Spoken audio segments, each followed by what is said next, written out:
ready to get serious about building content sites and building a profitable business online? Welcome to the Niche Website Builders Podcast. We bring you the latest field-tested tips, tricks, and strategies for building a profitable online asset.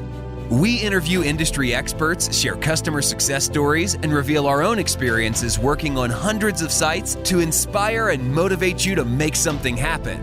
Let's do this.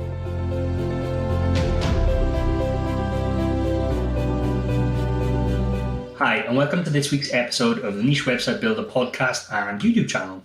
This week I've got an awesome guest with me. Her name is Emilia Gardner. Now, Emilia isn't selling anything. She doesn't have a course or anything like that. She literally just loves helping people learn about online businesses, which is awesome. She's really good fun too, which is great. She's got an awesome YouTube channel. The links are in the description, and I say links because she has two of them. We talk a little bit about why she has two of them. I think that's quite interesting. But the major aspect of today's interview covers her awesomely titled MEGA website case study, and MEGA stands for Making the Internet Great Again, where she's written over 130 posts in 6 months. And she plans on taking that to over 500 posts within 12 months. So there's some great learnings in this episode. I hope you enjoy listening to it as much as I enjoyed recording it. Let's get into this. This episode is brought to you by Niche Website Builders, an agency dedicated to helping people just like you build profitable content sites. Niche Website Builders are the hands-off content site marketing agency you always wished existed. It's run by content site marketers for content site marketers, and they help both investors and individuals alike build profitable online properties. They provide a fully outsourced approach to content creation, link building, and done-for-you website builds, the same approach they use on their own six-figure portfolios. For example, their content packages come with a proprietary keyword research process, are written by in-house native English speakers, formatted using templates proven to convert, and uploaded to WordPress with affiliate links added so that all you need to do is hit the publish button. Check them out at nichewebsite.builders/show. That's nichewebsite.builders/show, and fill out the form to get coupon codes for 10% more content or a 10% discount on links with your first order sent right to your inbox. Hey Emilia, welcome to the show. How are you? I'm great. Thank you so much for having me. I have been super jazzed to be here and have this chat with you, and I'm excited that we're finally doing it. Awesome. It's early in the morning there for you, isn't it, I think? Where are you? It was when I first got up, but I've had 2 cups of coffee in my WP Eagle mug, and I'm ready to go. Shout out to Alex. I love free stuff, right? So when people send me t-shirts and they send me the cups, like, I am happy to use them and show them. Repping. We need to get you your MEGA hats out now, though, which is we'll talk about that later. But yeah, I'd wear one definitely. I worry though that people might misconstrue what you mean because they don't actually look very carefully at what the hat actually says. Well, if you just make it like a cool hat, people won't care anyway. Just don't make it red, like bright red with the M-A-M-I. They're like, is that hat misspelled? Like, do you know what you're wearing? I'm like, I know what it is. And no, it's not. Awesome. Well, thanks for taking the time out of your day to be with us. Before we kind of get into like all the whole online money making stuff that I want to chat to you about, can you tell us a little bit about your background? I know you used to be involved in law, and I know that because you've covered quite extensively the whole income story. So, what's your background? You say, can you cover your background a little bit? I'm like, how long you got? Because I'll tell you what, one thing I'm an expert at is myself. Yeah, I think I'm one of the older folks who are here in this whole make money online. Wait, community. you don't have a day over 21. What do you mean? Yes, well, just keep with the flattery, like just keep rolling it in. You know, one of the reasons I use an older camera and people say, oh, you got to upgrade and you got to get a good camera. I'm like, no, because then they would see all the gray hair and then like all of my wrinkles. Like nobody needs that. Let's just let them believe that I'm still fresh and in my 20s. No, I followed the traditional path like a lot of people who are older coming into the make money online world, I went to college and then went to professional school and then got a great job as an attorney. And I worked as an attorney for 10 years and had an opportunity to take a break from my practice to take care of children. But I was one of those people, I'd always had something to do. And it was like, oh, well, maybe I'll just see if I can make a few extra dollars doing this other thing. And instead of just this hobby thing where I make $2 or $3, I find now that it's like my full-time thing that I do in addition to my children, my family. That's awesome. So this is your full-time gig now? I mean, I would say that it's one of a couple of things that I do that is full-time, but I don't have a full-time job that I go to. So I don't do this on top of a full-time career. I don't have a full-time career anymore. This is the primary way that I make money and pay my bills. That's awesome. Was it a big change? Because obviously, I think you said you left and then you had children and then you come into this. Was it a big change going from like corporate world and I'm assuming a very busy corporate job, being a lawyer, to working online? I have 3 children. So you want to talk about busy, and I will talk to you about busy, okay? I will say that there was like a decompression period. I don't know. I wouldn't know. I wouldn't say I was a workaholic before, but I probably was. And there was definitely like a withdrawal period where I had a lot of anxiety about, my phone and like getting messages on my phone and being away from my phone or being away from the computer, or like being able to just be at peace with not working. And that is ongoing. I would say I've been out 3 years, right? It's been 3 years, almost 3 years, I think, in July. So we're coming up on my 3-year anniversary. And I still am struggling with that transition because I just don't think you can turn it off when that's an inherent part of my personality. Like my work was me.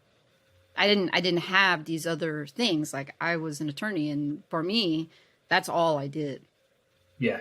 So to take that away and do something else, like it's almost like a whole like changing of my identity and trying to figure out what that is now. And it's not something that just like is happening. It's an ongoing process. I think I don't think enough people are talking about this. I'm 100% the same. I'm almost addicted to checking things. Like, and it can be it sounds weird, but it can be anything. It can be checking I'll spend like half an hour checking sites in Google Analytics for the day just to see like halfway through the day how they compare to the day before.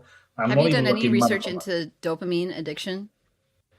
I definitely should, because I have that. And then I'll switch from there and I'll check my cryptocurrency, how that's doing. And then I'll switch from there and I'll check X, Y, Z. And before I know it, I've spent 2 hours just checking meaningless things that I checked literally a couple of hours ago.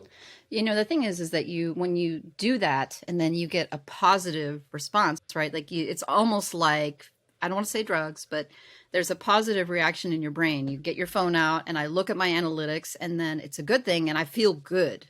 Yeah. I feel good. It's like this thing and I am addicted to that feeling. But what happens when you check those analytics and it's bad, it's not like I just go off on my day. If the traffic is down on that, I'm wrecked.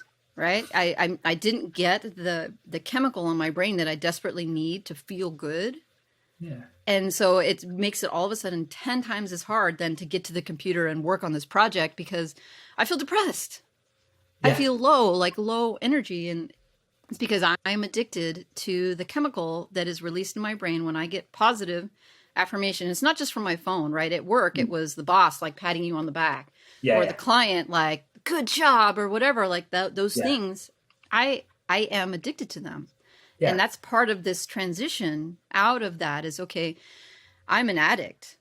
I'm a dopamine addict. And what does a dopamine addict do when there is no longer this positive reinforcement that I have literally lived on since I was a child and first started school? The teacher is patting you on the back, getting 100% on a test.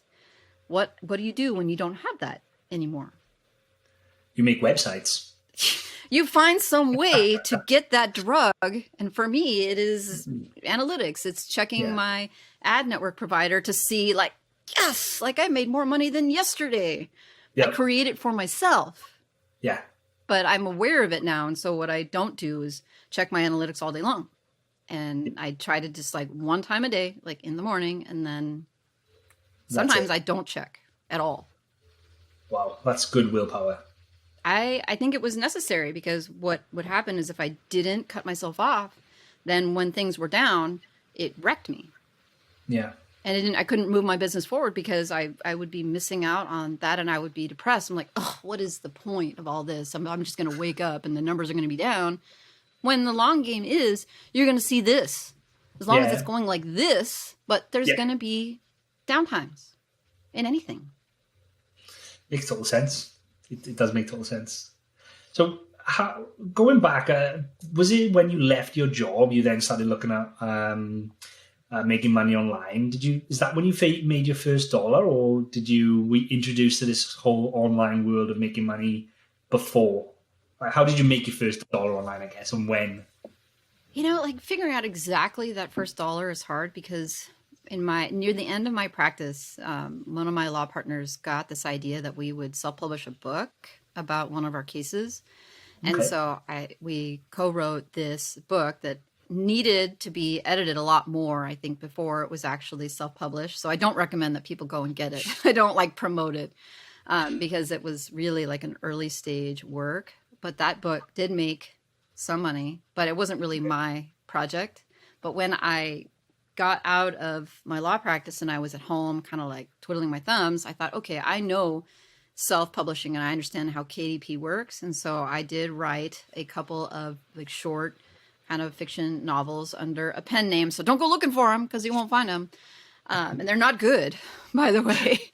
But, I made a couple dollars over there. And those, I do continue to earn money from those projects. To this day, I still get $20 or $30 here and there. So I made some of my first money there. But I also experimented with pretty much every single way that people were promoting making money online. Like I started a Shopify store and I shipped some plastic crap from China using Facebook ads, right? I did that. What else did I do? I created an email list to promote a SaaS product, and I used what do they call them when you do when you buy ads to other people's email lists? I forget what it's called now. Thank goodness. Oh, I know. They know what I'm talking about. I forget. I mean, I literally feel like I did everything, and I was on the fence. I was making decisions about, going into FBA because I invested, because I do always invest in things. I invested in an e-commerce course. And I was like, I think I can do this. I think I understand how this goes because of my previous Shopify fail. And I think it's just down to picking out the product. And right around that time, I came across a course, John Dykstra's course about blogging. It's a course he doesn't offer anymore, but it was his Black Room Blog Profits or something. I can't even say it, but it was his $47 flagship course that you have access to it for a year. And I was like, that's a good price. His strategy makes sense to me. Let's try this before I go and invest $5,000 in manufacturing something in China that may or may not sell. Yeah. Awesome. So I was going to ask how you got introduced to the world of content publishing, but obviously through your book and then through John. So did you follow John's course and then start a site straight away and just dive straight in? How did that transition happen then? Well, see, the thing is I had bought a couple of courses before and had not taken action on them because once I got into them, I was like, okay, this doesn't feel right. It doesn't resonate with me. Like I go through the course and consume the information, but I didn't take action. And so I had decided, said, I'm not spending any more money on courses unless I take immediate action and do it step by step through it. So I bought John's course, I think April 1st and launched a site, I think April 4th. So on my YouTube channel, I talk about my 2019 case study site, and that is the case study that I started modeling John Dykstra's method, just taking action. And then on month 3, I started making a monthly or bi-monthly video about my progress. And that's also, where my YouTube channel started to grow and started to find similar people, was because there turns out a bunch of people doing the same thing, but I didn't know that. I was sort of alone in my own ocean. Do you still have that site, that first one you started? Oh, absolutely. Is it doing well? It's not the first site I started, by the way. I just said it was a site that I started on John Dykstra's method. Yeah. taking action is a massive thing. I bought John's Pinterest course going back probably a year ago, and I bought it with all the intentions of reading it over the weekend and starting it, and then I read it over the weekend, and I thought, this is great. This really makes sense. And I didn't start it, and then I've done nothing with it since. Yeah, at this point now, I will invest in info products, but only if I'm committed to following through and implementing the things they have to do or say, because otherwise it's a distraction. Makes sense. I think that's wise. So you've got your YouTube channel. You've got 2 YouTube channels though, right? I do. I actually have more than that, but I only talk about those 2. Why did you decide to split them in 2? So the reason that I decided to is a test, right? You know, you go through the world of making money online, and there's no school for this, right? There's no university for this. And just about everything we know, it comes from either our experience or because somebody else told us. Yeah. And so I went through so much of my make money online experience, like relying upon things that people told me, and then it didn't always work out the way that they had said it would. And it could have been me, or it could have been luck or whatever. So I just decided to start doing things and find out what would happen. And one of the things the goals that I had for 2021 was that I wanted to grow my YouTube channel. I wanted to get the main channel to 10,000 subscribers, and I'm halfway through 2021 and I only have 3,400. So you can see how well that's going. But one of the things that I had heard I had watched an interview with Graham Stephan and Coffeezilla. Coffeezilla is the Drip Hour, his podcast, like conversation show. And Graham Stephan's recommendation to Coffeezilla, he's like, get your live streams off of your main channel. And they went on to talk about the metrics and about how just the metrics of a live stream, you know, it's like candy, right? It's like sugar. People will tune into them right away, but then they sit on your channel and they die. People who are interested in live streams, rather than most times going back to consume the old stuff, they will just wait for the next one and then figure that they'll get all caught up in the next one. So what you end up having is this gigantic library of dead content. And what YouTube will do when somebody subscribes is the person will watch the video and subscribe, and then on the browse page, YouTube will serve up your old videos. And what happens is people see that it's a live stream and that it's an hour and 20 minutes long, and they'll just scroll. They're like, I don't have time for this right now. Those send really negative signals to YouTube. I'm showing this person your content. They don't like it. And so they will show content to them less and less and less. And so the experiment was to see what would happen if I pulled the live streams off. But because I want to serve that audience and I just enjoy it so much, I'd put them on a second channel, and then I don't give a dang about how the metrics are over there. It doesn't hurt anything that the channel has 180 subscribers and it's not monetized. So if my old videos are going to drag down the channel, the people who want that content, go get it. Yeah. If people don't want that, then did it have any kind of noticeable impact on your main channel? Well, when I started streaming on the new channel, what I noticed is that my old library started performing better. So not the live streams, but the old videos that I had produced. I did notice that a lot of those old videos all of a sudden started to be shown more and were being watched more. Can I say with certainty that moving the live streams off is the best way to grow a channel? Well, I don't know. But the one thing that I do know is that the people who are on the live stream channel are there because they want that content. Yeah. 100%. And there were a lot of people on the main channel who were being served that live stream content and they were like, don't need it. They were never going to watch it. No. And so, as you've laid it out like that, it makes total sense. I'd never thought of it that way, but it does make total sense. I mean, and at the end of the year, it may not make any difference, right? Alex, WP Eagle, he streams on his main channel all the time. He's got 50,000 subscribers. Doug Cunnington, he streams on his main channel all the time. It's fine. Yeah. He's got 20,000 subscribers. I just took the position that, well, this seems interesting. And why wait for someone else to tell me that this was a good or bad idea? Let's just find out what happens. Yeah. And now I'm seeing it. And the people who are listening to this can decide that it's probably not a big deal for a small channel. Maybe it only matters for a really big channel. But I don't know. I'm still doing the same stuff I always do. And one thing I will say, though, is I do think that the people who subscribe are sticking around longer.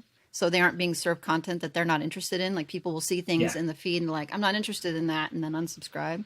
So I think I'm holding subscribers better, like the churn, like people just Okay. thumping off is definitely better. And then the performance of the videos that I am posting, those videos are also performing better. So the CTR is higher, and then just getting more views on those because I think I'm doing a better job of serving them what it is that they want. Yeah. They want income reports. They want videos about building sites. Like they aren't interested in my YouTube updates. They're like, oh, well, but that's not what I subscribe for. I subscribe because I want to make money with websites. So please serve me that. So I think I'm serving them better. Better. Makes sense. Well, talking about making money with websites, you're running an awesome case study right now, which I want to. I mean, I don't know if I would call it awesome, but it's fun. I would. I call it awesome. I think it's great. I'm really enjoying it so far. And I really like the name. And this is what we talked about at the start. It's called MEGA, which is Make the Internet Great Again, which I think is awesome. And I definitely think you should get hats printed for everyone. You know, some people would argue, when was the internet ever great? Yeah, I don't know. Yeah, the joke we have is that the internet was probably only great when you could access easily the thing that rhymes with corn. Yeah, I won't go there, to be honest. So, tell us about this case study then. Like, I'll dive in. We'll dive into it in more detail, but just kind of give us a brief overview why you started it, like how you even came up with it. I started talking about this with Niche Safari Chris and with Morten Storgard, who's the passive income geek. They're both on YouTube. And we were talking about starting new sites and about community and about being enthusiastic. And it just, people had I won't say that I had this idea because I don't think I did. I think we started talking about it, and Chris may have even suggested it. I will totally give Chris credit for saying, we should start new sites in January. And I was like, I'll start a new site with you. And I talked to Morten, and Morten's like, I'll start a new site with you. Like, this would be really fun because people, had a really rough 2020 because of the pandemic. And I'm like, okay, this was a total dumpster fire. Like, let's try to pick up our community together. And then people who are interested in doing this with us, it'll be a good reason to make videos and also to talk to each other about it. And I really do think it has had that result. Is a lot of people who are in the initial process of sites are talking to each other about them. And it's been just a really great exercise in building this community because it supports us. Like we need it, because otherwise we're sitting at home. Like, you don't see an office here. There's no water cooler like right here. Somebody's going to come over in a little bit and ask me how I'm doing. I mean, this is it. So that was initially the reason to get it started, was just 2020 was hard for a lot of people. Yeah. Why not take some time to make 2021? Like, let's get in the driver's seat on this year and build something that is positive and is valuable, and to have a good time with it. And that's, I think, what at least set it off. And I think you've taken that community aspect to another level, because you've got this spreadsheet going now where everyone who's kind of following along with you puts in their daily work for the day, for the month, essentially, and kind of everyone's being kept accountable by each other and encouraged by each other. And is it too late for people to join that now, by the way, or is it kind of like they're already... No, it's ongoing. People come and go. And here's the thing, like the first month in January, it was full of people, right? There was 30, 40 people in it. And right now there might be 10. It's just slowly like people like, some of those people are still doing the work, right? They're just not doing the spreadsheet. And some of those people are not doing anything. And some of those people are just crushing it. And I honestly hadn't planned on doing it after the first 3 months. I figured after March I would just stop. But there were a lot of people who just said, this is really helpful. And I said, well, I'm not going to be the cheerleader, like the coach. I do this spreadsheet because it helps me, right? If other people know that I'm supposed to be doing something, and I don't like failing, especially failing publicly. So they are going to know that I didn't meet my content goal. So it brings me to the table. That's my accountability lever for myself. That doesn't work for everybody. But for other folks, I think it is helpful to know, one, they're not alone, right? They're doing it with other people. And then also to just see what kind of work other people are doing as they do it. So actually to see these people are posting content every day. I can't keep up with that, right? I have like kids and their days I don't work, but these people, like some of them are just like consistently just getting there, and that I want to be them. I want to be with them. I aspire to be them. And so it does help me stay on track. That's awesome. Yeah, I love that. I think that's great. That's a great idea. So if anybody wants to join, you've got 6 months to catch up essentially, but we're starting new sites. We're going to start again, I think, in July. So people who want to start from scratch in July, like I'm going to start a new site in July. So if you want to get involved in this, I 1,000,000% recommend go and jump on Emilia's YouTube. Don't forget to leave a comment because we were chatting before the call, and I'm so guilty of it. You admitted that you were going to the videos and watching them and lurking, and that is not acceptable. You must, like, if you're going to be there, let us know you were there. Yes, agreed, and I will do. I'm a full-on lurker. So, all right. So let's get into the specifics of the site next. I've got a couple of topics that I want to dive into in more detail. So the first one is niche selection, and I kind of want to get your take on how important it is and how you approached it. I know the audience that you're targeting is very passionate with this website, but just from a high level perspective, what's your take on niche selection and how do you approach it? Gosh, I'm going to need you to be more specific about that. You say, oh, well, tell me about niche selection. I'm saying, well, I think niche selection or niche selection, however you say it, is really dependent upon where you are in your journey. So somebody who is a straight up beginner who's just picking up their keyboard and getting WordPress for the first time, like the things that I would tell them about picking a niche is going to be wildly different than I would talk through with somebody who's 3 years in, because the niches that I would pick. What's that? Why is that? Why is there a difference between where you are in your journey? Is it a good niche regardless, or what? I guess the better question is, what would be the different approaches for a beginner versus someone who's further in then? So when you first start your first site, you don't have any success.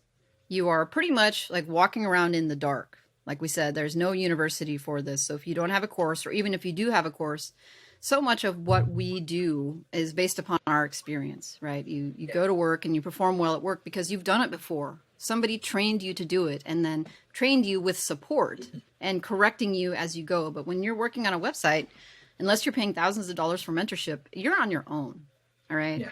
And you are given essentially every opportunity to quit along the way. Seriously. And it's unnatural, right? Humans, we are given pain to tell us to stop. Right? Discomfort is a signal that says you should stop this. It's not good for you. But with a website, you have to overcome that because you will work and bust your tail for months before you have any success, any positive reinforcement, anything good that happens to tell you this is a good idea and you're doing it right. You have to work through this discomfort when discomfort is a signal to you to stop. Yeah. So if you are in over your head in a niche that is very technical, that maybe you should be doing outsourcing, you don't know how to do that. You need to be doing schema. You don't know how to do that. You need to be doing A, B, C, or D. You don't know how to do that. And you hate it, right? It's like a topic that you hate or have no interest whatsoever. That is a recipe for quitting. So for somebody in the beginning who is just picking out a niche, the advice is, pick something that you're passionate about. And as somebody who's 3 or 4 years into this, I would not pick that because I perceive those topics to be competitive. Because, in the beginning, I started one of my first sites about parenting because I'm passionate about that. But just about everybody who has kids, that's one of the initial sites that they think of starting because it's like one of the topics that's right in front of them, right? Yeah. I don't know how to pick a niche. I don't know how to discover what niches exist. And you're doing your brainstorming and the usual advice is, write down everything you know about, right? Like get a list and write down everything you're interested in, everything you do. So they're writing down cycling, I'm a hiker, I make food, I have kids, I telecommute, and all these things. But every single person who is starting their first blog is writing the same list, right? Yeah. Pretty much. So you're jumping into an extremely competitive world, like a lifestyle blog. Yes, you can be successful your first time around with a lifestyle blog, but if I'm 3 or 4 years in, I'm not starting a lifestyle blog because I know that everybody and their mom's over there and I'm lazy. I don't want to compete with those guys. I want to create 100 or 200 posts that have no competition against. I'm not competing against anybody. But how do you find those in the beginning? Yeah. And what happens is that people who are just getting started, who don't have the skills to go and like hunt through niches and do competition analysis, they get stuck there because they're like, oh, the site is going to be too competitive. And then is this the right one? And then there's this like cycle of like hunting, like treasure hunting, like I'm going to find the right one. When really what you just have to pick that competitive niche, start it, learn how to do it. And then maybe that blog, and I have like 5 of them where I did that, right? Like I don't just have 1 or 2 or 10. I have like 5 or 6 where I started them and then they failed and I let the domain go. Even though now I realize I should have held on to those domains. They were making $25 a month. I could have sold that, but I didn't know that, right? So I have all this, experience from starting and failing that now as I'm picking out a niche and I'm continuing to learn, literally to this day, I'm still working on niche selection. That's not something that's just like, oh, got it. Like, I think I can do a better job every single time. But for somebody who's just starting out, I say pick a topic that you can write about that will bring you to the computer as often as your goals get you there. And if it's a competitive niche, then so be it. Because then the next time you do this, you'll have all that experience to lean on and you'll do better. Maybe it won't be the one where you knock it out of the park, but it's going to be better than the last one and going to be better than the last one. And I cannot think of a single person in our community where they took their first site and it was like the one. Do you know of a single person who took their very first site and sold it for 6 figures? Because I don't. I only know one person. I'm one out of hundreds that I've spoken to. Not just 100, but hundreds, maybe thousands of people. Yeah. They got lucky. Yeah. And they worked hard, probably, but the luck was a big component of that. So do you think it's a little bit different if you are planning on outsourcing most of your content? Like if you so one of the questions we get asked a lot is niche selection important? Should I pick something that I'm passionate about, or should I pick something which I think can make me money? And like the way that we normally answer that is if you want to write the content yourself and stay motivated, especially if it's your first time, and you haven't seen that full process end to end, and you've got to have a ton of faith when you're 6-8 months in and you're still writing content and not seeing results, then pick something you're passionate about. If you're going to outsource it, then that doesn't make too much of a difference because you're not going to have to stay motivated to write that content day in, day out, week on week. I think everybody should start and fail with a site. I think everybody should start a site and spend 12 months on it and have it crash and burn. And I will speak from experience here because one of the things that I learned early on is outsourcing, right? But when you don't know what a good blog post is, how are you going to coach that from a writer? Even somebody you're paying, I'm going to pay them 25 cents a word. It's going to be the greatest content ever. How do you know? That's true. If you don't understand on page, you don't understand SEO, you don't understand any of it, and you just like throw the money at them, how do you know? And the reason I know this is because I did this. I did this. I dumped hundreds, I don't even want to tell you how much money into posts that I look back now and realize they were not good. And that is not the fault of the writers. I didn't know what to tell them. I didn't know to tell them to do A, B, C, or D.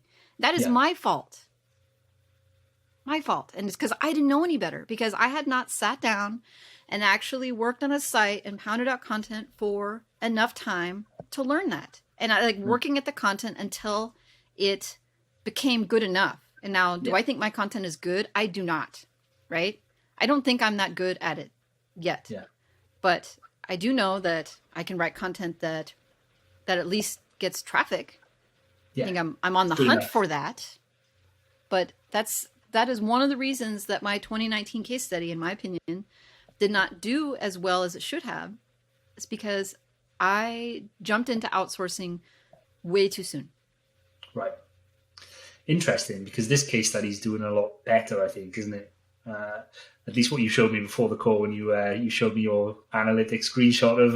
I don't know. I'll show you right now for the people who are. Yeah, I think you should. It's really impressive. I'm just going to make sure that the URL is hidden. Yeah, that's the last 30 days. It's crazy. What like, that in terms of percentage? Like, show the percentage on there. How much it increases that? Since last month, it said it increased by users is 163%. That's great. Yeah, we just crossed the 5,000 page view mark.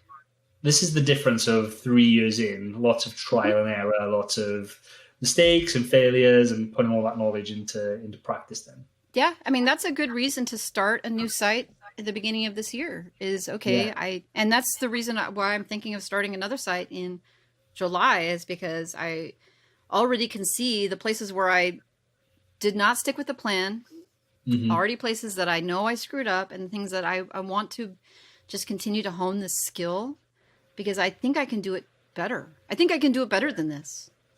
I really do. That's crazy. It's such a short space of time, like 6 months in and you're thinking I can already do a better job. I do. Because this business right here, and a friend of mine who I talk to online, she will know that I'm talking about her, but she was like, I can't imagine where I'm going to be next year. And I said, stop thinking about next year. Start thinking about next month. Yeah. You think about what you learn in 30 days, if you are like putting in the time and the effort, is a year's worth of experience in the corporate world or in the offline world. Yeah. Like you learn so quickly here that you just will look back at what you were doing 4 or 5 months ago and you will cringe. You will literally be embarrassed to look back at your old videos. You're like, oh, did I say that? Did I really think that? Oh my God.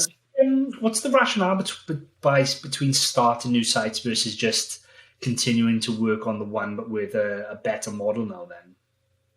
I mean, there's a rationale for both, right? Yeah.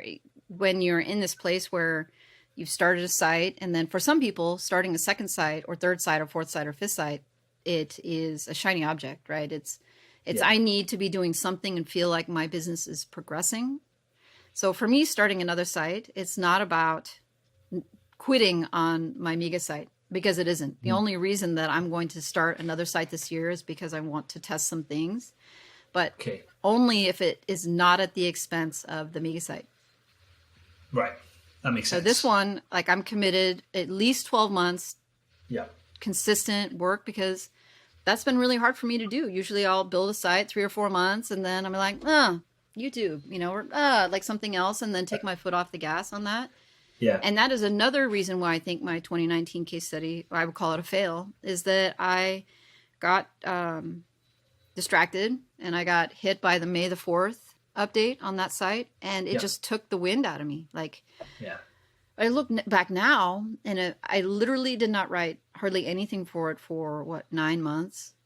It's just like I lost all my momentum on it, and I think, man, if I had just kept working on that, like where would that site be? Which is why it's like paying for itself, and it's still making some money, but it's in my garage right now because I want to build this other experience and say, okay, learn enough that I can go back and actually pinpoint exactly what is wrong with it and how do I fix it. And I guess that's part of the hunt for starting new sites, is so that I can really understand what I can do to fix that thing, because I'm not giving up on it. I think it was a good idea, and I think the keyword research I did for it was good. I just was missing something, and I'm still like trying to work out what that was, because I think I can fix it. Awesome. Okay. Well, one thing I want to delve into more depth about with this Mega site is the idea of topical relevancy. You brought it out and mentioned it specifically as something that you were focusing on, and it's important. And I think everyone's got a slightly different idea of how you build topical relevancy. What's your take on it? How are you approaching like building topical relevancy, and how are you? Well, that's the first part of the question. I guess the second part is, how are you making sure that you are staying on topic? Because I know it's easy to stray off topic quite quickly and destroy topical relevancy. So what's your thoughts on that? I think it's extremely hard for somebody like me who loves to do keyword research. I think finding great keywords is like hunting for gold. It's sort of like the dopamine rush, right? When you come across it, you're like, "Oh, this is awesome," and then it's a problem that I've had in the past, and I also think that's one of the reasons why my 2019 case study failed is because I didn't go deep enough into anything. It was using these older lifestyle blogs as a model, and they already had traffic, they already had a following, but they could easily do this craft and then this recipe and then this idea and then this thing, but not necessarily build out a cluster of keywords around like recipes or any depth at all into crafts, like using the Cricut or Cricut or those machines. I don't even know how to pronounce them. It's like, just do a little bit here and a little bit there, and they could get away with that. And so it was something that I look back at that site and think, man, maybe the site would have gone better if I would have gone deeper and established more, I don't want to say authority, if that's the right word, but to communicate to Google that I really know a lot about sandboxes, like a lot. Like I've got all kinds of articles here. Somebody could come in here. And even though this is a general blog, I've got like all kinds of stuff about sandboxes. Now you say, well, how do you establish topical relevance? And topical relevance, I think, is not the one and done, like the only ranking factor. You've got competition. You've got all the other factors that Google is looking at. So you could be maybe the most comprehensive site about, I'm looking out my window, about fence posts, right? You could have 100 articles on fence posts, but if you're competing against Home Depot, that has crazy authority and they have all kinds of stuff on fence posts, like that's just not going to be enough. I think you have to have the combination of all of these things, competition. And so what I try to do, though, is avoid doing what I did in 2019, which is just doing a one and done type of situation. So if I've got a topic, I try not to write on it unless I think that I can produce sort of 8 to 10 articles that I could link to it. Yeah. So if it's like something that won't link to anything, then it's not going on the site, period. Like if it's just an outlier and it honestly doesn't fit. And you say, well, how do I know if it fits? And I said, does it naturally link to something else?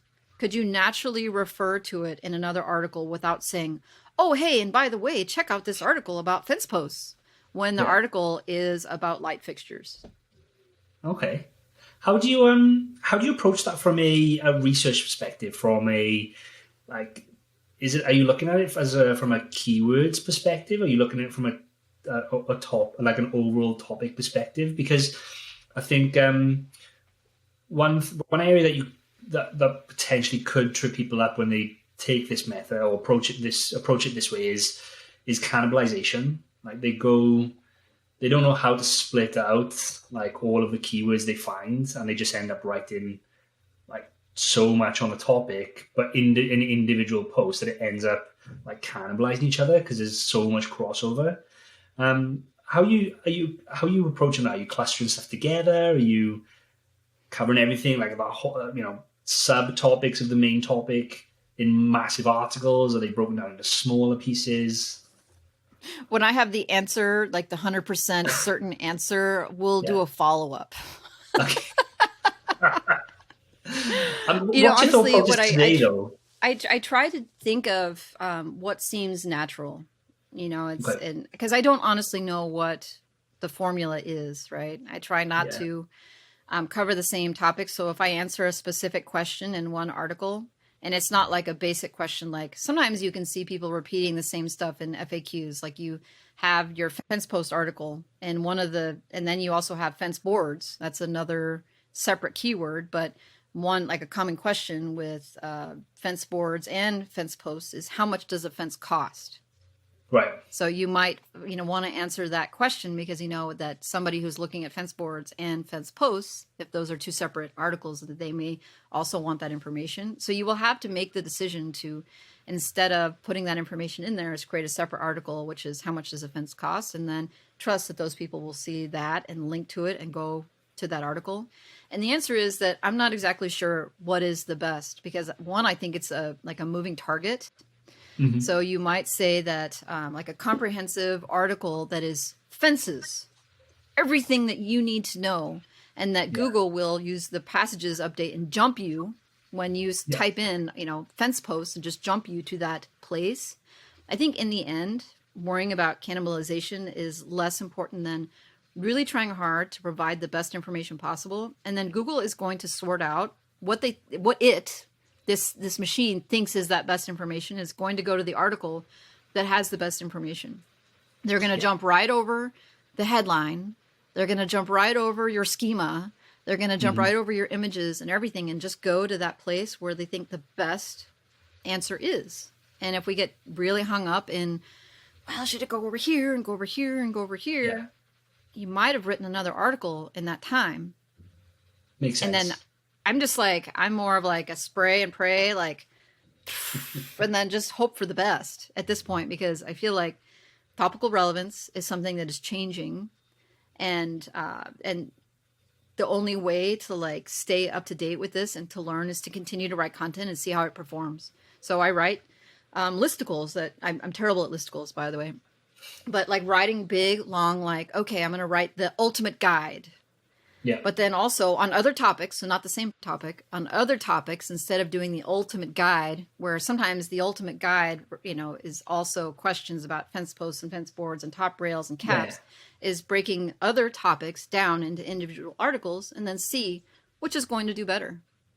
Okay. And it could be update specific, like what's going on in May of 2020, or it could be topic specific.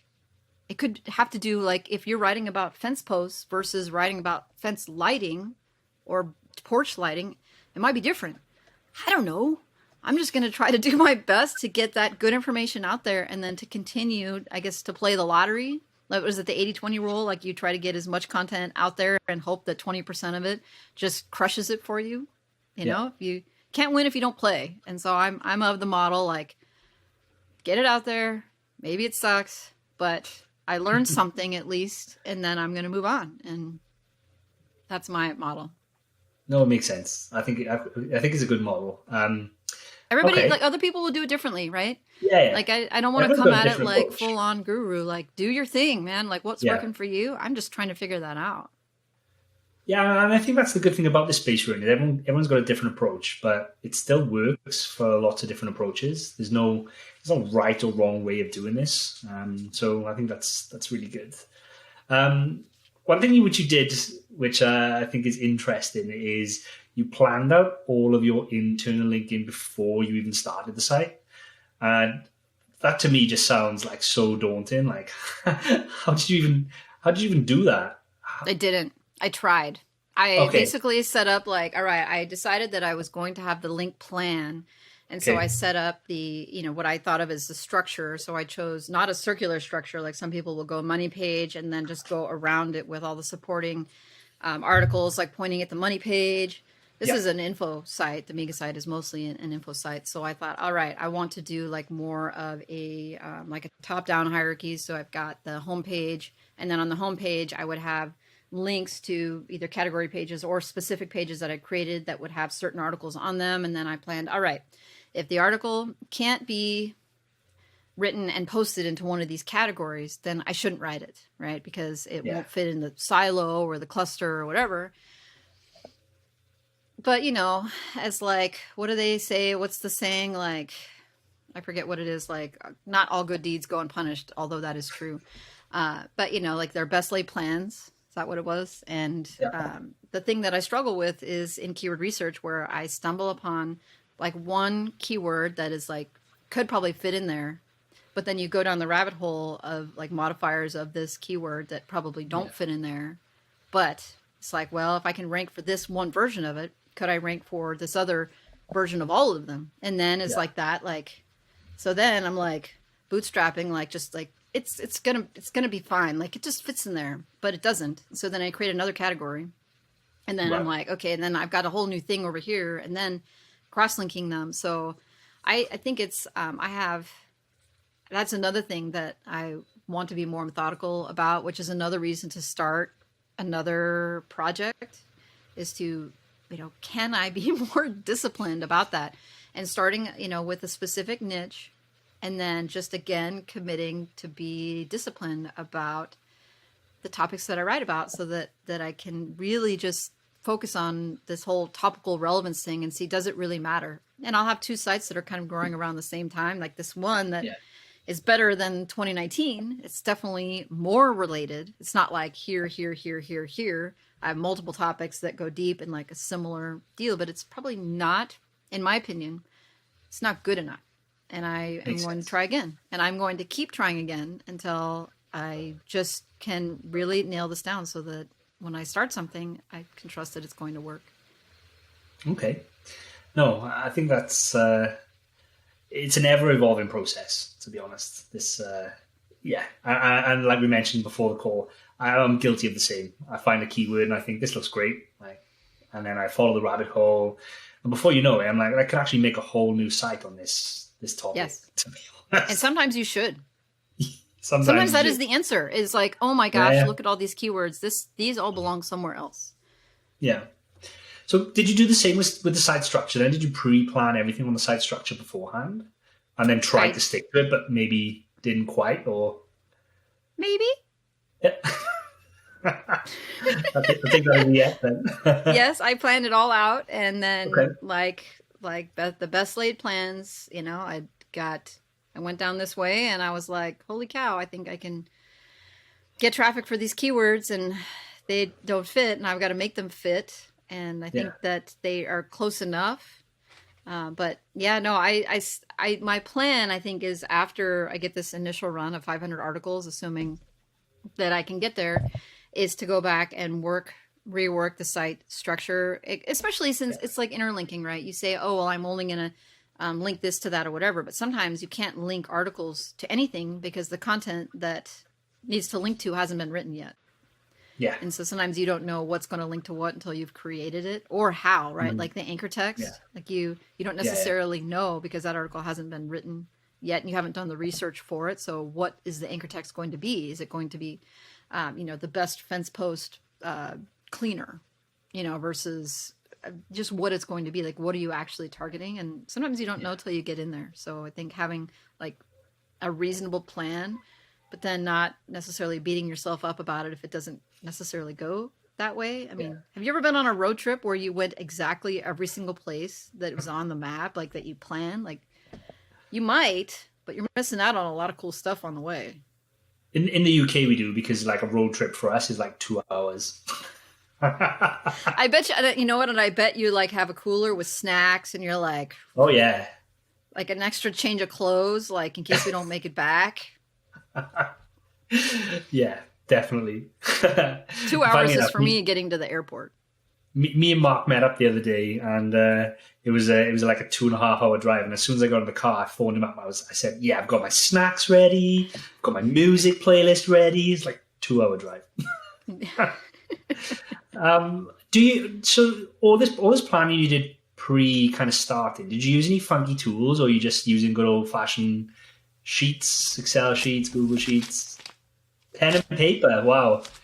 Old school. I use Google Sheets and sometimes a pen and paper because I find that my brain like takes in things differently when I hand write it down versus on the computer. And I guess it's partly because I'm old, right? Because I grew up in a time when we actually wrote things, and it just works for me. I also discovered that in law school, like the way I would process information was different if I wrote it by hand versus taking notes with a computer. And so I just know from that experience that I would be more engaged with the material and think more when I'm using my hands to write. Okay. Yeah, no, I don't. I'm like anti-tool, like to the best of my ability. So people are like, "Do you use this? No. Do you have this? No. Are you going to buy this? No. I use this. It's really great." I'm like, "Good for you. That's awesome. If that helps you, that's great." I don't. But it's not for you. No. Okay. Not yet. It doesn't mean that it won't change, right? Like people are after me like, "Oh, you need to get a SERP tracker." I'm like, "Oh, but it's more money. I don't want to spend that." And they're like, "How do you know?" I'm like, "I don't. I just watch this thing and like watch the traffic go. And I figure if the traffic's going this way, then I'll be doing all right." But it probably would be good to know these things if I'm serious. And I am serious, but I'm not there yet. Makes sense. Okay.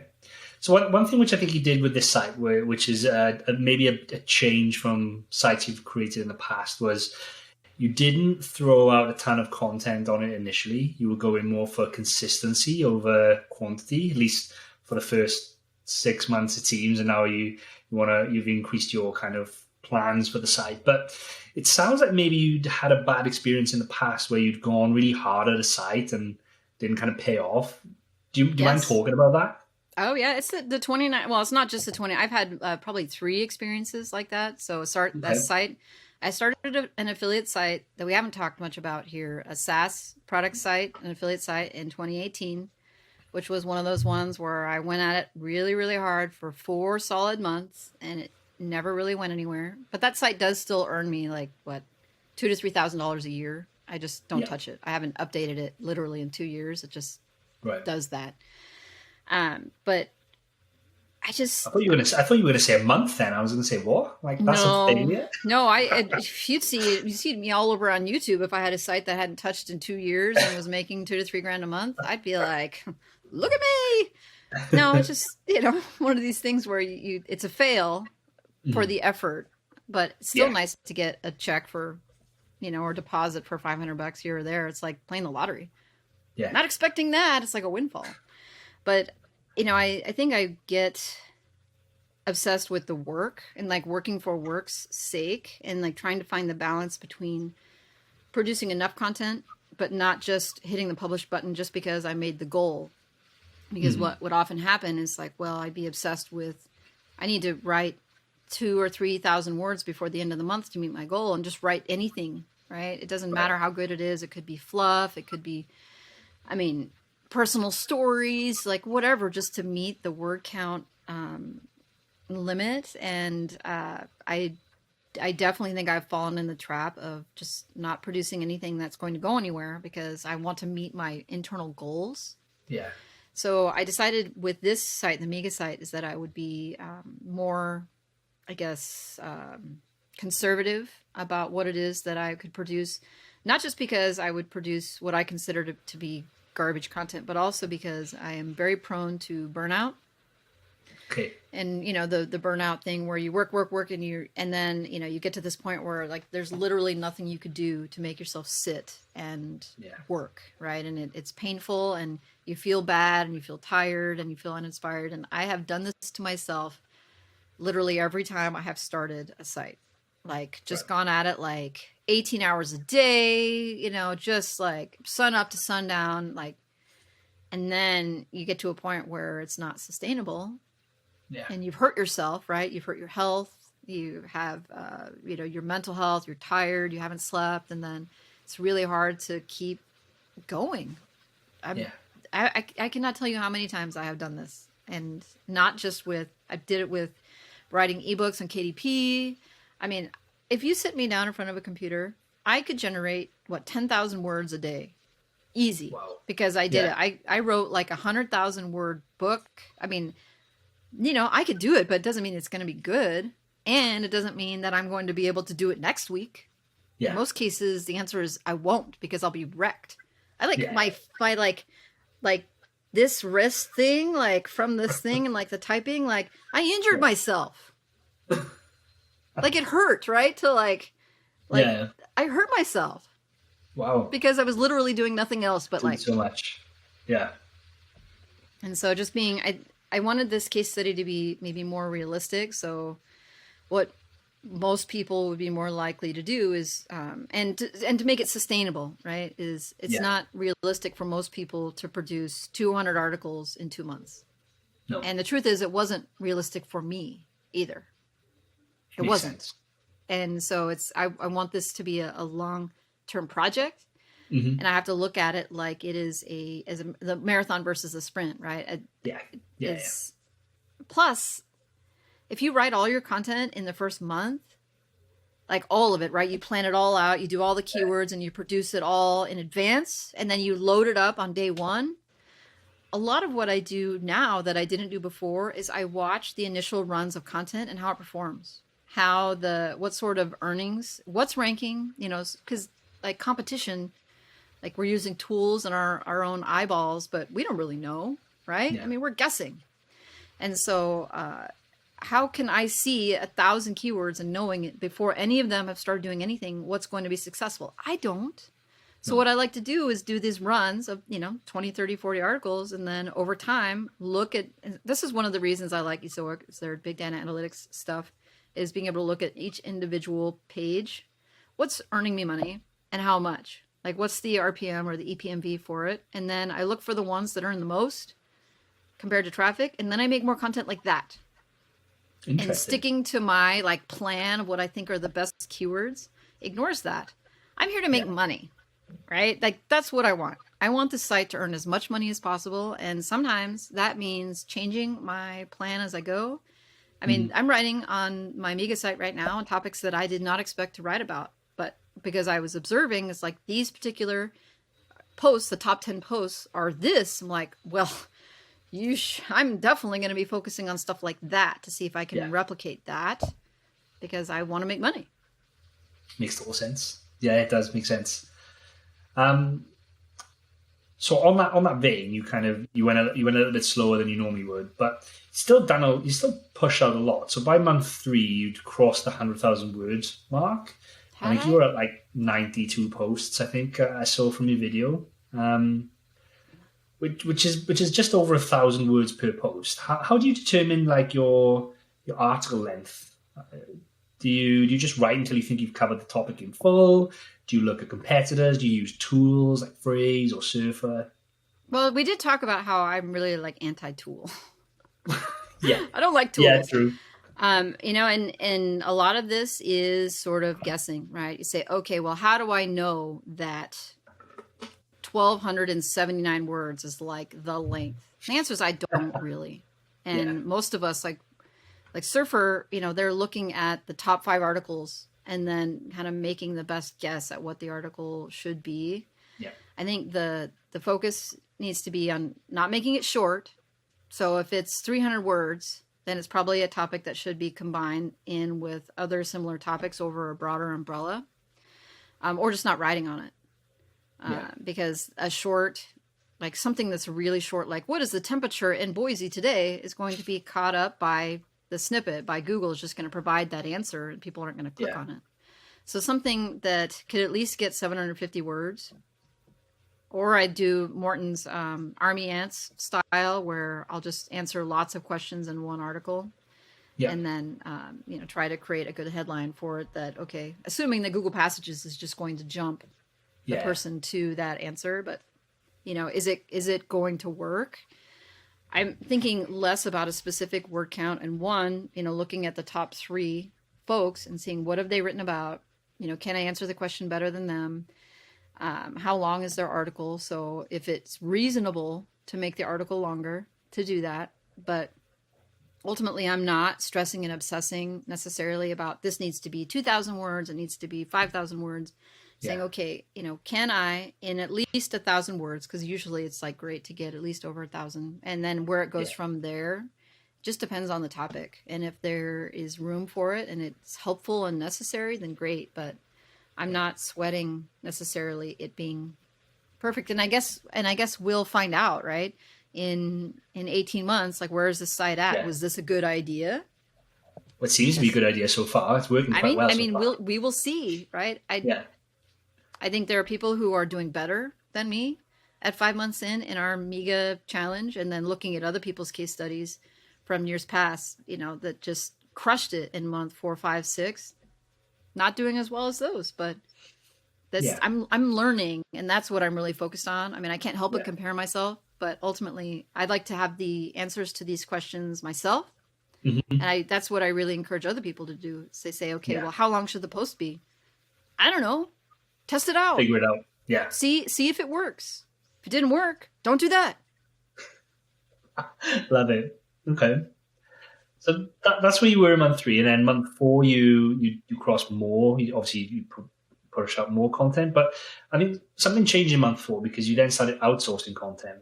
What was the trigger for that? Because obviously, you're still writing a ton of your own content. Like, you're still writing, you're just supplementing it with outsourced content. You see this Cheshire smile, like, Did Yeah. something happen around then? Did The answer something is happen? yes. Something Okay. did happen around then. I put Zoic on the site really early through their Access Now program in the middle of February. So the site was 6 weeks old. And of Yeah. course, you don't expect a site that's 6 weeks old to be making any money, right? Mm-hmm. You make a couple pennies, whatever. And it was around April when I think that there was enough traffic going through the site that the EPMB, the RPM, was starting to get established. And I had figured that since this was going to be info content and not really product focused content, that the RPM would be fairly low. And I was okay Yeah. with it because I figured I would just crush it in content, right? In traffic. So, Yeah. a low RPM is okay if you're getting 1 million visitors. Like, you can still Yeah. make money there. And, it's not a bad business model. So initially the RPM or EPMB was under $10, and I was kind of disappointed, but I was like, well, still, like, the site's growing, and so it'll be fine. But Yeah. then in April, the EPMB started to go up. And so week on week, it was like, okay, $12. Like, all right, I'm throwing a party. Then it was $14. Then it was $16. And then I was starting to see days where the ultimate RPM for the day was above $30. Then it would bounce down to 11, but it was like, right now I'm looking at it, the last 7 days, the EPMB is averaging $21.40. And I was like, okay, this seems like a site, if the RPM is consistent, that's worth investing in, because I think that I'll be able to earn more money back. And it's also, if it's going to continue to grow this way, that I would like to make this happen sooner and focus on those articles that are the most valuable. But the hard part is that those articles that are the most valuable are not articles I like to write. They're also really hard to write because that information is not readily available on the internet. So, like, people go to the internet and don't find that information, and so then they'll go offline and buy a book or whatever. But most of us use the internet for research. Yeah. And so if that information is not there, then it's really hard to write those articles. So one of the reasons I decided to outsource them is like, okay, I will push that burden upon someone else. You find the answers to that. Those are valuable articles. You find the answers for me, and I will focus on these other articles that are easier to produce, that maybe aren't as valuable, but at least I can have that stuff going, because I think that content is really valuable. And so if the EPMV had stayed below $10, I don't think I would be outsourcing right now, because I wouldn't be looking at trying to build this site to... I was going to be excited if this site was earning $500 a month by 12 months. Okay. And I'm going to be disappointed now if the site isn't earning $1,000 a month by the end of 12 months. And just like at the trajectory. So that has become my goal. I'm like, all right, well, how do I get there? And do I feel okay investing in it? And I feel okay investing in it because I think the RPM is going to be higher. So that happened in April, as the RPM jumped pretty dramatically and has been fairly consistent. Sometimes, I mean, it's just like week on week, it's going up. And it could be that this site is somewhat seasonal. Right. And so this could be the good months. Yeah. Maybe not. I don't know. Right. We're going to see how it plays out. But I'm going to ride it. Okay. I think you mentioned something really interesting there, was about how the RPM or the EPMB is higher for certain types of posts, but they're more difficult to write. Is that niche specific, or do you think that's have you got any tips for overall kind of creating content that gets a higher RPM rate? Oh, come on. Without giving too much away. You don't have a list of articles that you need to write and find it easier to pick up some articles than others? But it sounds like you found some... Were they structured in a different way, or were there certain types of information they included which is like hard to find, like you say? Like, I guess I want to try and get to the bottom of what that looks like, just so I think it's useful. Initially, it wasn't so much that...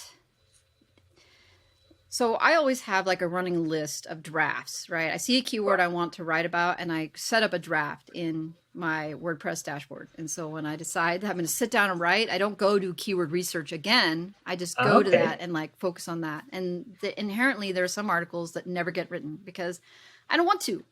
I think they're going to be hard, right? I just know they're going to be and so they don't get written, right? They just like, I continue to add keywords and they just get pushed down further and further and further and further and further. And so what I discovered was the articles that are down here at the bottom were also probably or possibly high value articles, right? Based upon what I observed in their cousins in my analytics. And so that I was looking at why it is that I was having trouble getting to them.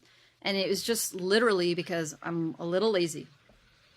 I'm tired. Like at the end of the day, I had the kids, we did school, I did the song and dance, like the mom song and dance, and they're in bed, and I'm getting to the computer at 10 p.m. to write an article. That is not going to be dissertation material. And those articles need dissertation level material. I cannot provide that. You just cannot. Okay, so that makes sense. It's like more practical. Like, okay, how do I get the articles written that need to be written if I cannot get to them because I'm tired? Yeah. And you say, okay, well, what else can be gleaned from them? Like, what makes these articles more valuable? Yeah. And that's a different question entirely, right? Like, what makes a particular article on a particular topic valuable? And usually there's two reasons. There's one reason, which is somebody wants to advertise on it. Yeah. Now, the reason why somebody wants to advertise on it is one, because the topic on there involves a product or something they want you to buy, or it could be retargeting, meaning you went somewhere else and now they're just chasing you all over the place. Yeah. And so and one of the things I'm still working out, honestly, is whether or not they're trying to sell the product or they're retargeting my person who just happened to go somewhere else. Yeah. And so that's something that I'm working through right now. Okay. I'd never thought about the retargeting aspect, but that makes sense. And I guess this comes back to the niche selection part, is if that plays a big part in that people are retargeting your audience more often, like, do you go for an affluent audience over does that become part of the niche selection because retargeting is going to become part of I guess what I'm trying to say is, would you go after an easy low competition niche with a high affluent audience readership because they would have been to maybe a finance site before or some kind of high value product, and now they're following them around and they're willing to pay a higher rate? I don't know. I mean, that question may be answered differently in the near future, depending upon what happens with third-party cookies, right? It's like whether or not retargeting dies. Because if that wasn't an issue, then my answer would be yes. Yeah. But, again, it's only something you experiment with, and I don't think it would happen in every case. But it's something that I would definitely be experimenting with, and I may still do that. But it is still with this uncertainty of their ability to retarget, and for those of us who are making money online to benefit from that, because it may not be an option in the near future. But yes, yes. And one of the things that I think about is actually I have a tech site. I have a couple of tech sites, back in the garage, and there was a product that was really valuable, and that keyword, that product, for Amazon affiliate was extremely competitive, right? There's no way with my little site I was going to rank for it. And so instead I wrote for the alternatives to that product. So, and not doing an Amazon sale for it, just doing a review of the likely cheaper versions of this. And those articles get a lot of traffic around Christmas. And ultimately, I don't think that the advertisers are trying to sell that product.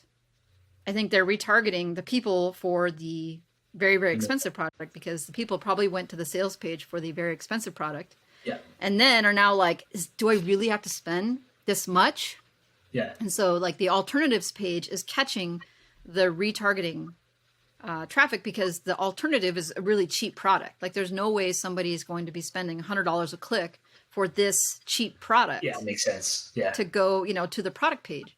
It is the people selling the expensive product that have the big ad budget that is chasing them around, and that's why I get the benefit of it. Well, that makes sense. Will that happen in the future? I don't know. Who knows? We'll soon see. So what's the long-term plan for this Mega site? I know you've kind of upgraded your expectations. you did initially plan to build out like 200 posts, but now you've upgraded that to 500.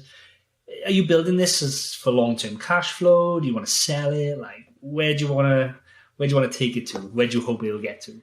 Man, I really flip-flop on this because I feel like it's a bit like the chickens before they're hatched sort of deal, like spending your money before you have it in your pocket.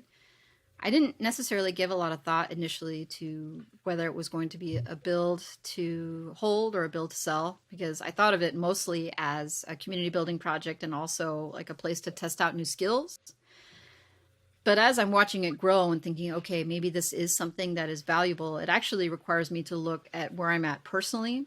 And I think my personal financial goals will influence what happens with this site. And so I thought, oh, well, it could be great to hold on to it for 3 years. And if it keeps going the way it's going, it could be something that's making so many X dollars a month. And then those so many X dollars a month could achieve these other goals. Like I've got college funds to create, right? Like the sooner I get those done, the better. The sooner I can check that box off. And then it's this anxiety that I'm like, get it off my shoulders. Yeah. But, then again, like, selling it sooner, right? Like selling it at 18 months, if I could get a 6-figure sale on it. And I'm not saying that's going to happen because I don't know, right? That could also serve some other financial goals. And so somebody asked me this the other day and they said, what do I want to do with it? And I said, I think I'm going to sell it.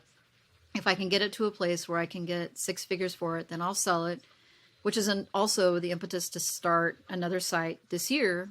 So that if I could have start 2 sites a year, because I don't want a gigantic portfolio. I don't want employees or VAs or anything. But if I could start 2 sites a year and then sell 1 or 2 sites a year and make a reasonable amount from it, investing mostly my effort, that would not be a bad way to live. And, it would also be kind of low stress, right? Because I'm not managing people. And I did that, right? Like I already did the high stress job and all of those things. Like I want some peace.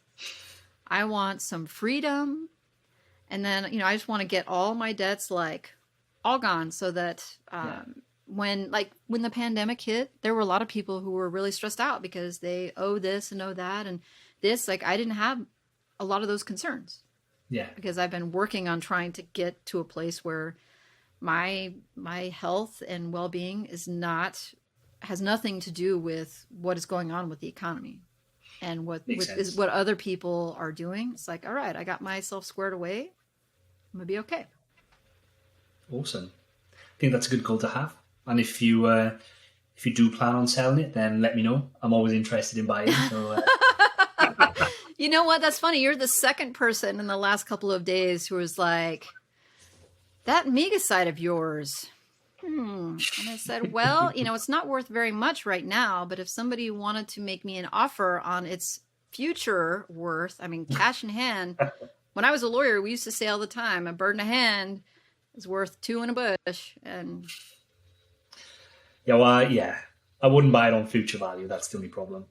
Yep, and I wouldn't sell it for what it's worth right now because I've got probably a handful of posts that are honestly really ranking, and then we got a lot of runway to go for this year. I just meant in the future. Not now. I meant when you come to sell it.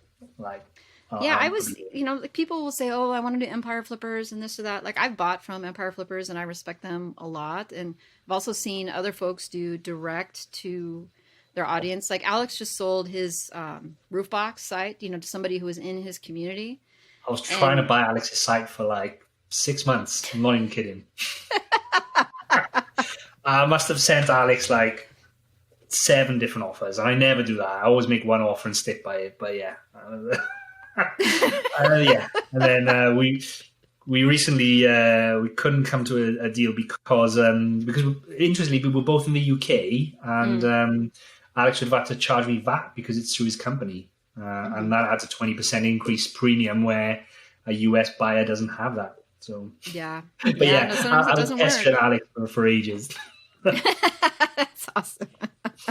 Yeah, he never said anything about that. So, he did talk about people wanting to buy it from him, but he never said who. So now I know. That's funny. Awesome. Well, I think this has been great. We've kind of gone over our normal hour time slot, but didn't I already tell you that this you always did. happens because You I did. start talking and then people can literally not stop me. But I think it's been useful. I think it's been good. Is there anything that you think is this a good question to ask? Just based on what you said, is there anything I've missed that you think I should have asked? Oh, that's my favorite question to ask when I'm on my podcast, and it always makes the guests like, and then I'm feeling like, haha, like look at me, like I made them think, but no, I didn't come here with a purpose, right? Like I'm not here to sell a course. I'm not here to build an audience. I'm here because I thought that talking with you would be interesting and enjoyable, and it has been. And so if there's anything else that you think would be valuable for your audience, I'm happy to try to serve that because that's why I'm here. But I know I don't think that there's anything about me that people really ought to know about, because that presumes that I think anything that I have is valuable. And I don't always think that. I sometimes think people should just focus on doing what they're doing and not worry about what folks like me have to say, because I think their own personal experience has the most value. But yet we are so honed in on what people are trying to tell us that it sort of mutes that little voice inside of us that says, that doesn't make sense. Or I want to try this, and maybe it fails, maybe it does, but why not? Well, I think one interesting thing we haven't mentioned is where people can find out more about you, where they can follow you, where they can get involved with this mega case study, get involved in the spreadsheet that you've got set up, and the community that you've got there, because I think it's useful. So where's the best place for people to find all that stuff? Well, I will send you, if you like, my links to my YouTube channels and also please. To the spreadsheet. The spreadsheet is literally a Google Doc. It's a to the public Google Doc. There is no money. There is no sign up. I don't want your email. Like your name, it could even be fake. I don't care. It's just, it's not a place to try to sell people anything. So, people come to YouTube and then come to the weekly live stream. Like come Wednesday, we're on at 10 a.m. Los Angeles time, which means we catch people in the UK around tea time, as I understand, which means that we miss some people because they're busy cooking for their families. The tea, which I think is hilarious. But, that's mostly what we're doing, is just trying to support each other because we all have common goals, which is try to build these sites into a revenue producing source that we can then use to further our other goals, which are, caring for the people we love, or changing our life, or improving the quality of what we do. And it feels really good to be surrounded by people who have that goal, because offline, the people out here don't understand. They think we're selling weapons to the Ukraine. I mean, they're just like, is that legal? Yeah. Google sends you money? Like the Google? Like, do you work for Google? No, I don't work for Google. Why do they send you money? Technically, you all work for Google, though, I guess. Awesome. Okay. Well, yeah, we'll definitely include the links in the show notes. And I really appreciate your time. I've really enjoyed our chat today. I've enjoyed the podcast. I've enjoyed the chat beforehand that we had as well. So, yeah, I think it's great. And I will come and make some comments on your YouTube videos too, as promised. You see my look. I'm giving you the look right now. I know, it's like, you better not edit this part out, because now I'm going to be looking for them. They're on record promising to come and participate in the community, which I think would be really valuable for other folks who follow your podcast and like to know more about what you guys are doing. And thank you so much for having me and providing me with this opportunity. I went and looked at, plus I listened to your podcast, by the way, but looking at the other folks that you've interviewed, and it's a pleasure. And I guess it feels like, not a reward, but it feels good to be shoulder to shoulder with some of these other folks that I really like and respect. Good. You deserve it. So I'd like to be like considered one of them. You definitely are. So I think you should give yourself more credit. Yeah, that's my shriveled ego is a continual problem that I struggle with. But I do have a personal interest question where I know you were following the income store case quite closely, and they just Sure. put out this update where they're trying to sell the portfolio now. Will you be doing a video update on that, on your thoughts and that kind of stuff, or are you done with that now? No, I'm definitely not done with it. It's just a matter of producing content for the sake of producing content or feeling like I have something valuable to say. I think the auction speaks kind of for itself, which is they have the domains and like a handful of computers and things, and they're trying to, the minimum bid is $2.5 million. And they somehow think that they're going to get a gigantic, what people are going to fight over it when the minimum threshold is 2.5 million.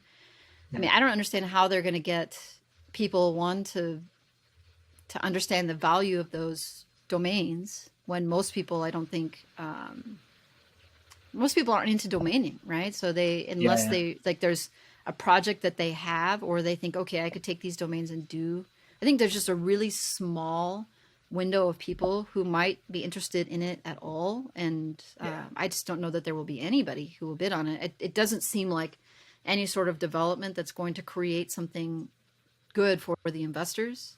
Yeah. Plus 2.5 million. How many hundreds of people are potentially in line to try to get a chunk of that? And so 2.5 million is still works out to some really small amount for the people who invested $500,000 and that's all gone. Yeah. I mean, it's not going to serve them. I would much rather see the criminal case moving. I think that will be much more interesting to cover, and will do a lot more as far as, I'm putting my air quotes, like justice for these people who have been harmed, is to see that case move forward. The auction is kind of like a because you know that the receiver is probably going to get the majority of that, because they will take those funds and then they will put them in the pot that they then use to pay the experts and themselves. Yep. So you say, okay, how many of these dollars are going to reach the investors? I'm not sure that any of those dollars are going to reach the investors. And it's because lawyers, and I'm not saying that, some people will say, the receiver this, the receiver that, I want to do this or that or whatever. These cases are expensive, and lawyers are expensive. And so the more work that they do, they have teams, they have people who they charge on an hourly basis. Forensic experts, like all of that stuff costs money. Yeah, agreed. A lot of money. I don't think most people, unless they've been through something like that, realize how quickly a lawyer could blow through a $100,000 retainer. Just one. When you've got a team of like 8 charging $400 an hour or $800 an hour, plus the minions and then the forensic experts that charge $650 an hour or $1,000 an hour. Yeah. $1 million. Like, how do I become one of those forensic experts that charge $1,000 an hour? How do I do that? I actually wonder if in the future there will be room for digital property valuations, especially as more people become owners of these types of portfolios, because you would see the need for these types of experts in like business dissolutions. So what are the assets valued at if the partners can't agree on the wind up? See them in divorces, right? The husband or the wife owns a website. What is that worth? And so then the battle of the experts to say, okay, this is what it's worth. And I think that someone who wanted to get into that business probably would need to start a website that said something searchable like website, like digital property forensic valuation expert or something, because the lawyers will begin looking for like, I need an expert to help me to present evidence to the court about this. And it could be done. They fly you in. I fly somebody in from across the country to come and testify about this. They look at everything and they say, here's my opinion. And then the other side has their own expert who says, my opinion is different than his. Believe me. And then judge or jury decides. But did I tell you I was going to start a new site like next week about you this? are? No. No. Oh, you're like, funny this enough, is I my just main happen niche. to have the domain digitalpropertyforensicexpert.com. I literally just bought it right now. Yeah. He's like on the side, like, Yeah. don't mind me. I'm over there Namecheap right now. Like, I'll buy the .co and the .net just in case. Awesome. Well, no, I really appreciate your time. It's been great chatting with you today. Thank you so very much for having me. It's been a pleasure. And I think we should get you back on in another 6 or 12 months to see what the outcome of this Media case study is. Let's do it in December to see if I made it. That'll help me. It'll be my accountability lever, because then I'll be like, oh my God, I have to get these 500 posts up, or I'm going to have to come back to Adam's audience and tell them that I screwed it up and I couldn't get there. So. And I'll tell them to be nasty about it as well. So. Awesome. All right. Thanks, Emilia.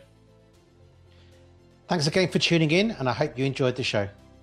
If you're listening to the podcast version of this episode, please subscribe on iTunes or wherever you listen to your podcasts.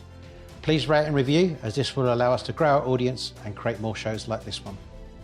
If you're watching on YouTube, please subscribe to the channel and click on the bell to be the first to know about any new episodes that we release. Until the next episode, goodbye.